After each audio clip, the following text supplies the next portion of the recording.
इमाम हसन अमीर हुसैन जो वास्तो थी अज साईं सनाउल्लाह मेमन साईं जो बारो थियो जंहिंमें लखु सलवात पढ़ी से ऐं क़ुरान जा ख़त्म पाक मिलिया सलवात जो सवाब मरहूम के बख्श करायो से ख़त्म पाकन जो सवाब जे रूह के बख्श करायो से ओ मौला क़ुरान जे सदके इमाम हसन हुसैन जे सदके साईं सनाउल्लाह मेमन साईं के जन्नतुल फिरदौस में करीम आका जो पढ़ो साईं कचहरी गुलामी नसीब फरमा आमीन। ओ मौला अजो को साईं एहसानुल्लाह मेमन साईं जो मोहसिन अली मेमन साईं जो खैर पंजी बारगाह में उहद जबल जेडो लिखन कबूल फरमा आमीन। मौला एहसान साईं के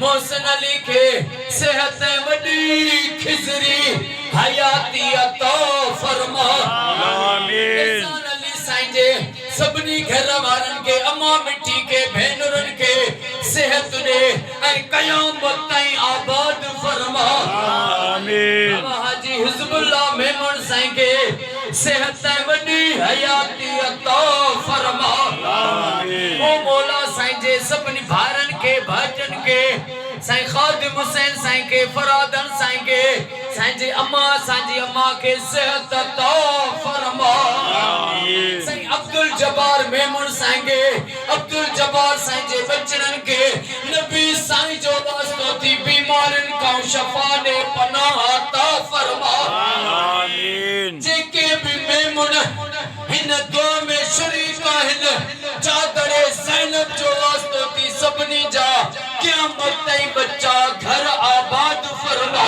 आमीन। दिल जो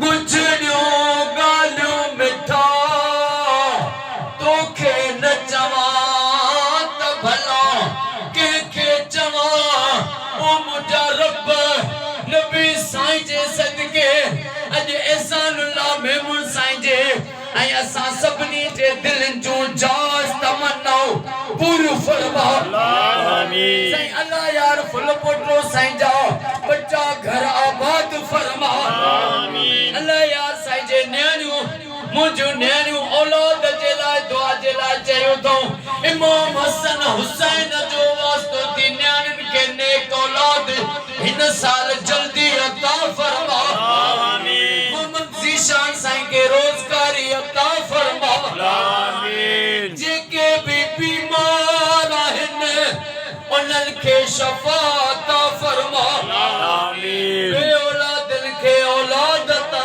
फरमा आमीन। बेरोजगारन के रोजी अता फरमा आमीन। कुरान फिरके वारिद को मना कया महबूब जी सारी उम्मत के कुरान पाक के मनन जी सादत दे ऐं महबूब जी उम्मत के क़यामत ताईं फिरके वारिद को बचा आमीन। बोलिया अल्लाही महबूब जा पेरोकार आहिनि वली सगोरन जे दसियल वाट ते जिन अमल जो पैगाम ॾिनो उन्हनि जी राह सभिनी के नसीब अता फरमा आमीन।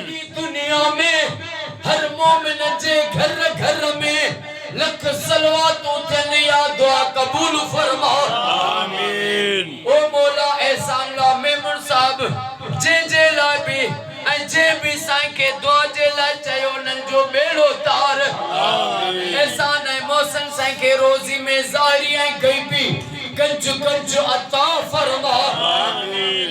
साईं जे दौड़ वारे जेके अमड़ियूं न्याणियूं उन्हनि जे रोज़गारन में साईं जा जेको भेणी वो उनके रोज़ी में गंज अता फरमा आमीन। सभिनी खे गंज अता फरमा आमीन। इन्नल्लाह व मलाइकतहू युसल्लूना अलल नबी या रसूल अल्लाह या अय्युहल्लज़ीना आमनू सल्लु अलैहि व सल्लिमू तस्लीमा। अल्लाहुम्मा सल्लि अला सय्यदना मुहम्मद नबील उम्मी व अला आलिहि व सल्लिमू तस्लीमा। ला इलाहा मुहम्मदुर रसूलुल्लाह